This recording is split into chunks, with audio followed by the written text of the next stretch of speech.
Hello，大家好，我係錢家樂。我今年攞綠油卡啦。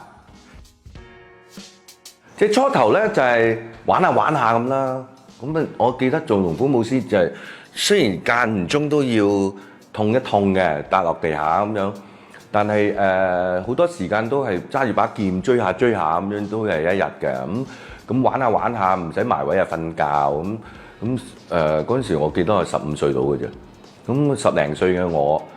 咁都係玩下咁啦，都未知係咩為之係拍戲嘅。咁後期係有機會拍下電影啦，咁就拍下 A 計劃啊、奇謀妙計五福星啊、神勇雙響炮啊，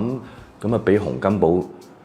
認識咗。啊有個小朋友幾得意嘅喎，又咁搏喎，乜都唔識咁樣。嗰陣時唔識㗎，咁唔使埋位就瞓覺嘅。咁啊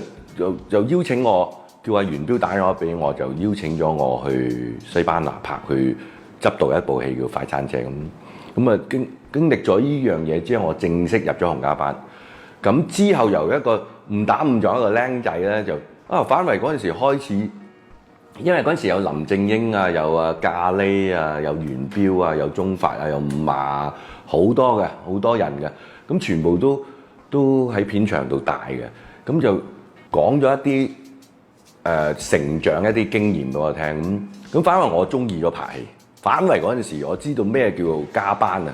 所以後期我創立咗一個錢家班，都係想秉承一啲我哋傳統一啲龍虎武師一啲點解咁勁呢班友咁。